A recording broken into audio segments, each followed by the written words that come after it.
All right, folks, what is going on? This is episode 397 of the First and Frame Rate Show. I am VF Baller, and today I just got a simple question. I'm going to just start off our Monday just like this. Why is Jimmy Garoppolo linked to the Falcons? Who started this and why? And if it's true, what the front office is doing? And we're going to talk about this, and I'm just going to try to keep it as simple as possible for your Monday. Hopefully everything is going well for you guys, and we're just going to, start off that way. If this is your first time here, welcome. This is the First and Frame Rate Show, episode 397. I am VF Baller. Over here we talk about Georgia Southern Atlanta Falcons football and everything under that umbrella. I am on YouTube and Rumble. I'm also on Anchor, Stitcher, Spotify, Apple, and Google Podcasts.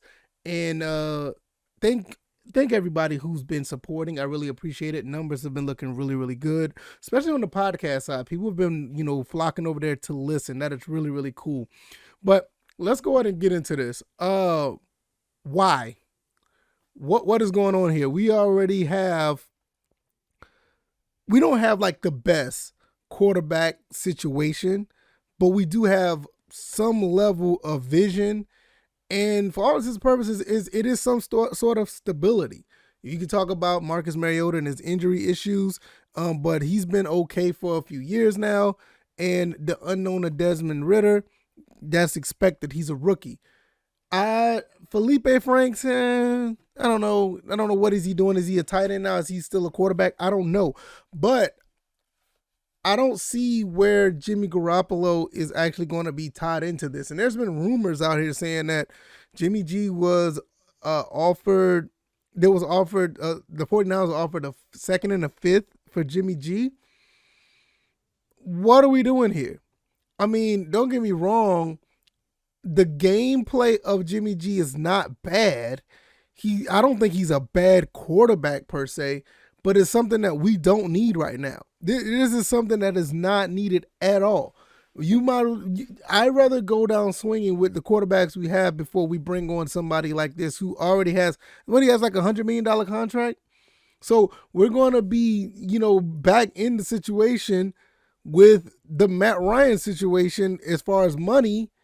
And the only difference is he's 7, 6, 8 years younger or something like that. I mean, my thing is, what are we doing here? If this is true, I don't know what the front office is doing. If not only that, if the rumors are out there that the media is doing this, stop. You know what I mean? I mean, it just makes. I get it. You guys want to try to make some type of, you want to make some type of, story or whatever the case may be, and I get it. But his base salary is $24 million. It was $24 million for 2021. It's 24.2 in 2022, where he's going to be 31 years old. The dead cap space for the 49ers is not the dead cap space, but the cap hit for the 49ers is 26.9. I'm not sure if this is even viable for either side. I understand Trey Lance may be their guy, but at the end of the day, you might want to trade him to somebody. Well, I can see why you want to trade him to somebody, but the Falcons ain't it. The Falcons should have no business dealing with this. Why is he linked to the Falcons? I can understand why some people would say this. Some people don't believe in Mariota. They're still uncertain about Desmond Ridder. And with Jimmy Garoppolo, like I said, the stats aren't bad. It's just that, he seemed like one of those guys that just can't get over the hump. He's been to he hasn't been to 2 Super Bowls. He's been to a Super Bowl, and he was at an NFC Championship game not too long ago.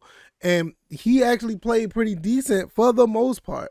I can't take that away from him overall. He's played decent. He's not elite, but I just think this is a problem that we do not need. We don't need this problem at all. And I'm still trying to figure out why. The Falcons are in a good position to actually groom their quarterback of the future with Desmond Ridder. I just got finished talking about the contract that he signed not too long ago, which is very user-friendly. Well, is front office friendly, and is friendly to Desmond Ridder, to where he knows that there's incentives in lace for him to actually show up and put in work. And it gives him motivation to get that bigger contract, which would come his way if he performs. And I'm gonna go out on a limb and say, not only just say if he performs, I believe that he's gonna outplay that contract. I just did a video, I just did a podcast episode on this, that he will outplay this contract. The future is set up pretty good for our quarterback situation. If it doesn't work out, we can draft another quarterback. We have Marcus Mariota on the books for 2 years, so even if he doesn't work out, he's still a serviceable backup to come in for a few games, or even a game, or or a game, or whatever the case may be. Desmond Ritter's going to have some growing pains. You're not going to know who he is until probably like year 2 or 3, unless if he absolutely stinks it up from day one, you would know exactly who you got. But if he's going through the motions and trying to play up to his ability, you're really not going to know what kind of elite quarterback or type of quarterback you have until the end of year 2 going into year 3. That's just how it is. I mean, unless if you have like this lightning in a bottle where this quarterback just comes out the gate and just start balling. And even then, their ceiling is not done yet. So with that being said, year 3 is probably their full potential. You know what type of quarterback you have. It could work out very well if the Falcons just decide to go ahead and deal with what they have at quarterback. If it doesn't work out, go right back around and decide to draft another quarterback and just continue to go through that till you find one that works. Now, that is very hard because the Falcons have been through this before. We struck gold with Matt Ryan, and 14 years later, we had an elite quarterback on our side. Now we're in the process of doing that over again. Will Desmond Ridder be that guy? I don't think Marcus Mariota will be that guy, but you never know. You don't know what type of situation that a quarterback can have when their career is resurrected. Is it highly unlikely? Absolutely. It's unlikely for Marcus Mariota to turn his career around to be like this top 10, top 15 quarterback. It can happen, but it's very unlikely. But with Desmond Ridder, he still has the chance to actually be something. So with that being said, he should be able to go through the motions and learn the game, learn the speed of the NFL, learn the playbook, learn how the game is played at this level, and then go from there. But to bring Jimmy Garoppolo in, that just throws a wrench into everything. Now you're going to have a situation where Jimmy Garoppolo is going to demand, well, I don't think he's going to demand, but he's going to command some type of way to be on the field. And he has the accolades to prove it. He's done things that these other two quarterbacks haven't done. He's been to a Super Bowl. He's been to an NFC Championship game. He has put up decent numbers. I don't think these numbers are, better than Mariota. I'm going to have to compare the two. I'm not really sure. Could be very similar. Probably Mariota's a little better. But he has that experience and, the numbers to back it up. Like, hey, I don't need to be on the bench for Ridder or Mariota. So it's going to cause problems in the growth of, dare I say, both of our quarterbacks, because Mariota still has a chance to grow. So this is a situation where it could be a disaster. I don't think he should have no reason to be even linked to the Falcons, and I hope the Falcons didn't do anything to try to trade for him. I mean, what are we doing, a second and a fifth? Do you know that you can get some talent in the second round that really could continue to help this team build? Arnold Ebiketie was a second round pick. I mean, you can get that type of talent at this level, but you're just gonna have to figure out how to do it and how, what to look for. But if you lose that second round pick, it's just not going to happen. You just have to be very careful with what you're doing when it comes to actually, trading for players, because you mean trading for players you don't even need. All right, now I don't want to prolong this too much longer because it's just not really viable at the end of the day. Now, I looked at his stats. His stats aren't bad. His last year's stats was 38-10, or not 38-10, but he threw for 3,810 yards, 20 touchdowns and 12 interceptions. Not too bad. Very similar to Matt Ryan's numbers, but that's just beside the point of it. I mean, it ain't even about the numbers. It's just about the personnel. We don't need this quarterback on our team. I mean, right now, to be honest with you, and I know this may sound kind of crazy, but I don't think we don't need any quarterback on our team right now. We may need another person just for a third stringer, but I don't think we need one. I think we're good with the two we have. I think we're going to be fine. There's also other rumblings about us having a more explosive offense, and just like Dean P said, you want to use 100% of the playbook now. It's an exciting time. The last thing we need is to bring something like this on board. I'm not against it. completely, because if Jimmy Garoppolo can bring, something to the table, I'm not 100% against it, but you got to think about all the things that goes along with it. The salary, the controversy, because you may not think it's none, in the scheme of things, but it will be. You got two quarterbacks that already are set to make things happen for the Falcons. And if he comes in, it's like you got to start all over again. It's not a wise decision even have him linked to the Falcons under this, situation.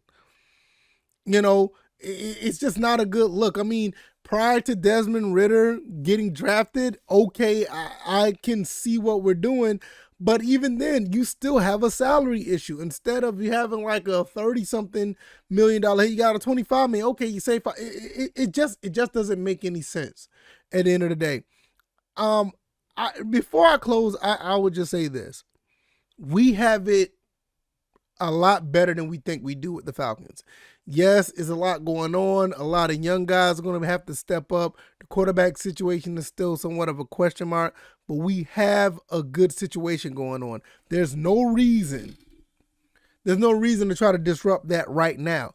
Mid-season, something don't go right. Maybe you might want to bring a veteran in or whatever the case may be. I get it. But I think we have a good thing going on right now, and it's nothing that I see right now to disrupt that.